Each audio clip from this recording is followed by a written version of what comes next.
ఒక ముసలామెను మునిస్వామి మనుషులు కొడుతూ ఉంటే సిద్ధు వచ్చి అడ్డుకుంటాడు. ఇది మునిస్వామి గారి ప్లేస్ అండి. రిజిస్టర్ డాక్యుమెంట్ కూడా ఉంది. ఈ ముసలామెను ఎప్పటి నుంచో ఖాళీ చేయమంటే ఖాళీ చేయట్లేదు అని చెప్పి మునిస్వామి మనుషులు చెప్తూ ఉంటారు. అధికారంలో ఉంటే ఎలాంటి రిజిస్టర్ డాక్యుమెంట్స్ అయినా వస్తాయిలే. అధికారంలో ఉన్నా లేకపోయినా ఈ సిద్ధు పేదల పట్లే ఉంటాడు, పేదలకు అండగా ఉంటాడని చెప్పి సిద్ధు చెప్తూ ఉంటాడు. వాడి మాటలు పట్టించుకోకుండా ఇంటిని కూల్చేయరా అని చెప్పి ఒక రౌడీ చెప్తూ ఉంటే ఒక అతను వెళ్ళి ఇంటిని కూల్చబోతూ ఉంటే సిద్ధు వాళ్ళతో ఫైట్ చేస్తూ ఉంటాడు. ఇక సిద్ధు ఆ రౌడీల్ని కొడుతూ ఉంటే రౌడీలు కూడా సిద్ధుని కొట్టడానికి వస్తూ ఉంటారు. ఇక రౌడీలందరినీ కొట్టి పారిపోయేలా చేస్తాడు సిద్ధు. ఇక మరోవైపు తులసి సుపర్ణిక వాళ్ళు ఉద్యోగంలోని తీసేశారని బాధపడుతూ అలా నడుచుకుంటూ వస్తూ ఉంటుంది. ఫైట్ జరుగుతూ ఉంటే చూస్తూ అక్కడే నుంచుండిపోతుంది. ఇక సిద్ధు రౌడీలను కొడుతూ ఉంటాడు. అప్పుడు ఆ చుట్టూ ఉన్న జనాలు రౌడీ ముండా కొడుకులు పాపం ముసలావిడ ఇంటిని కూడా కూల్చేస్తున్నారు అని చెప్పి మాట్లాడుకుంటూ ఉంటారు. ఇక తులసి సిద్ధును చూసి రౌడీ అనుకుంటుంది. వయసులో ఉండి కూడా ముసలి వాళ్లకు అనాథలకు సహాయం చేయాల్సింది పోయి ఇలా వాళ్ళ దగ్గర లాక్కోవడం ఎంతవరకు కరెక్ట్ అని తులసి మనసులో అనుకుంటూ ఉంటుంది. ఇక రౌడీని సిద్ధు పరిగెత్తించి కొడుతూ ఉంటే అప్పుడు రౌడీ తప్పించుకుపోయేసరికి తులసికి సిద్ధు చేతిలో దెబ్బ తగలబోతూ ఉంటుంది. ఇక తులసి చేతులు గట్టిగా అడ్డు పెట్టుకుంటుంది. తులసిని చూసి సిద్ధు ఒక్కసారి షాకింగ్గా ప్రేమగా అలానే చూస్తూ ఉంటాడు. ఇక తులసి మాత్రం సిద్ధును చూసి ఎందుకండి ముసలి వాళ్ళ ఇల్లు కూడా లాక్కోవాలని చూస్తున్నారు, వయసులోనే ఉన్నారు కదా, చేతనైతే కష్టపడి సంపాదించుకోవచ్చు కదా అని చెప్పి అంటూ ఉంటుంది. అయ్యో ముసలావిడే ప్లేస్ లాక్కోవడం ఏంటండి, ఆవిడకు సహాయం చేస్తున్నాను, అదిగో కొడుతున్నాన్ని రౌడీలు వాళ్ళే ముసలావిడ దగ్గర నుంచి స్థలం లాక్కోపోతూ ఉంటే వాళ్ళతో ఫైట్ చేసి ఆవిడ స్థలాన్ని ఆవిడకే ఉండేలా చేస్తున్నానని చెప్పి సిద్ధు తులసికి చెప్తూ ఉంటాడు.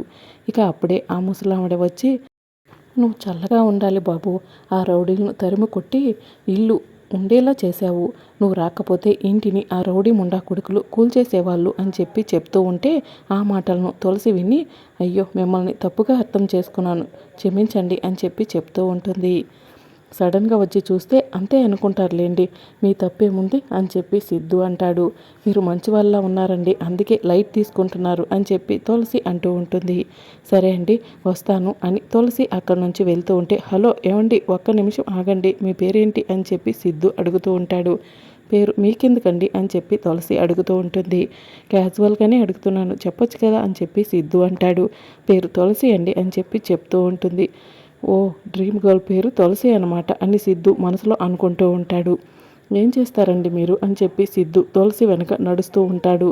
గురించి ఎందుకండి అన్ని డీటెయిల్స్ అడుగుతున్నారు అని తులసి అంటూ ఉంటుంది. ఏం లేదండి, ఏదో ఆఫీస్ నుంచి వస్తున్నట్టే అనిపిస్తే అందుకే అడుగుతున్నాను అని సిద్ధు అంటూ ఉంటే మొన్నటి వరకు ఒక ఆఫీస్లో వర్క్ చేసేదాన్ని, ఇప్పుడే జాబ్కి రిజైన్ చేసి వస్తున్నాను అని తులసి చెప్తూ ఉంటుంది. జాబ్కి రిజైన్ చేశారా, ఎందుకండి అని సిద్ధు అడుగుతుంటాడు.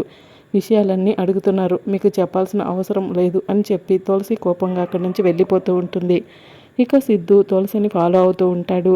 ఇక సిద్ధు తులసిని ఫాలో అవటం తులసి గమనించి సిద్ధుని డైవర్ట్ చేయాలని చెప్పి వేరే రూట్లకి వెళ్ళిపోయి సిద్ధుకి కనిపించకుండా దాక్కుంటుంది. ఇక సిద్ధు తులసి కోసం ఆ రూట్ అంతా కూడా వెతుకుతూ ఉంటాడు.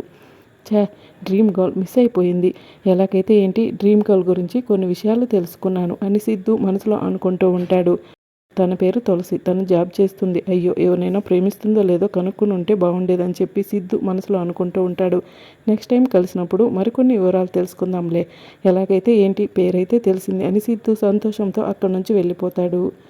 ఇక మరోవైపు తులసి సిద్ధు అక్కడి నుంచి వెళ్ళిన తర్వాత అమ్మయ్య తప్పించుకున్నానని చెప్పి బయటికి వస్తుంది. ఇక మెల్లగా నడుచుకుంటూ ఇంటికి వెళ్తుంది. తులసిని చూసిన ఖుషి పాప తులసి అమ్మ ఎక్కడికి వెళ్ళావు అని చెప్పి అడుగుతూ ఉంటుంది. ఆఫీస్కి వెళ్ళాను ఖుషి పాప అని చెప్పి తులసి చెప్తూ ఉంటుంది.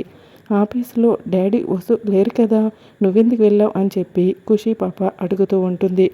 వాళ్ళు లేకపోయినా వర్క్ ఉంటుంది కదమ్మా, చూసుకోవడానికి వెళ్ళాను అని తులసి చెప్తూ ఉంటుంది. వర్క్ చూసుకుని వచ్చావా తులసి అమ్మ అని ఖుషి పాప అడుగుతూ ఉంటుంది. రేపటి నుంచి ఆఫీస్కి వెళ్ళాల్సిన అవసరం లేదమ్మా అని చెప్పి ఖుషి పాప చెప్తూ ఉంటుంది. అవసరం లేదా, ఎందుకు అని ఖుషి పాప అడుగుతూ ఉంటే అవన్నీ నీకు చెప్పినా అర్థం కావలేమ్మా అని చెప్పి తులసి చెప్తూ ఉంటుంది. ఇక అప్పుడే లక్ష్మి వచ్చి ఎందుకు రేపటి నుంచి ఆఫీస్కి వెళ్ళాల్సిన అవసరం లేదు అంటున్నావు అని చెప్పి అడుగుతూ ఉంటుంది. ఆ Suparnika madam Bhargav sir job నుంచి రిజైన్ చేస్తున్నట్టు సంతకం పెట్టించుకున్నారు అని చెప్పి తులసి చెప్తూ ఉంటుంది. ఎందుకమ్మా నువ్వేం తప్పు చేశావు అని చెప్పి లక్ష్మి అడుగుతూ ఉంటుంది.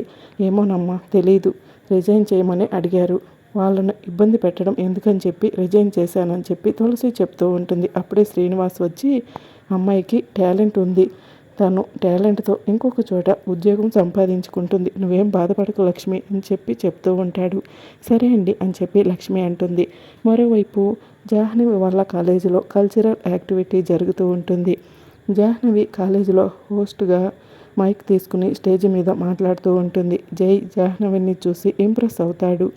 ఈ అమ్మాయి కదా ఇందాక నాతో మాట్లాడింది అని చెప్పి జై మనసులో అనుకుంటూ ఉంటాడు. ఈ కల్చరల్ ప్రోగ్రాంకి వచ్చిన గౌరవనీయులు పెద్దలు అందరికీ కూడా నమస్కారాలు అని చెప్పి జాహ్నవి చెప్తూ ఉంటుంది. ముందుగా కల్చరల్ ప్రోగ్రాంకి వచ్చిన చీఫ్ గెస్ట్ జై గారికి ధన్యవాదాలు చెప్తున్నాను అని చెప్పి జాహ్నవి చెప్తూ ఉంటుంది. చీఫ్ గెస్ట్ గురించి 2 మాటలు మాట్లాడదాం అనుకుంటున్నానని చెప్పి జాహ్నవి అంటుంది. చిన్న వయసులోనే అంత పేరుని గౌరవాన్ని సంపాదించుకున్న జై గారిని అందరం కూడా ఇన్స్పిరేషన్గా తీసుకోవాలి. అందరం కూడా అలానే చిన్న వయసులోనే పెద్ద స్థాయికి ఎదగాలని మనస్ఫూర్తిగా కోరుకుంటూ కల్చరల్ ప్రోగ్రామ్ని స్టార్ట్ చేద్దాం. ముందుగా పాట పాడతాను అని చెప్పి జాహ్నవి పాట పాడుతూ ఉంటుంది. జాహ్నవి పాట పాడుతూ ఉంటే జై ఇంప్రెస్ అయ్యి చాలా సంతోషంగా ప్రేమగా జాహ్నవి వైపు చూస్తూ ఉంటాడు. ఇలాంటి అమ్మాయి లైఫ్లో ఉంటే ఆ లైఫ్కి ఇంకేం కావాలి అని చెప్పి జై మనసులో అనుకుంటూ ఉంటాడు. ఇక జాహ్నవి పాట పాడిన తర్వాత 1 by 1 వచ్చి డ్యాన్సులు అలాగే పాటలు పాడుతూ ఉంటారు. ఇక అందరూ కూడా క్లాప్స్ కొడుతూ ఉంటారు. ఈ కల్చరల్ ప్రోగ్రాంలో పార్టిసిపేట్ చేసిన ప్రతి ఒక్కరికి చీఫ్ గెస్ట్ జై సార్ చేతుల మీదుగా గిఫ్ట్ ప్రజెంటేషన్ ఉంటుంది అని జాహ్నవి చెప్తూ ఉంటుంది. చీఫ్ గెస్ట్ జై సార్ని స్టేజ్ మీదకి రావాల్సిందిగా కోరుతున్నానని జాహ్నవి చెప్పడంతో జై లేచి నిల్చుంటాడు. అందరూ కూడా క్లాప్స్ కొడుతూ ఉంటే జై స్టేజ్ మీదకి వెళ్తాడు. సార్ మీ చేతుల మీద పార్టిసిపేట్ చేసిన ప్రతి ఒక్కరికి గిఫ్ట్లు ఇవ్వాలని కోరుకుంటున్నానని చెప్పి జాహ్నవి చెప్తుంది. ఫస్ట్ ప్రైజ్ సెకండ్ ప్రైజ్ అంటూ లేవా అని చెప్పి జై అంటాడు.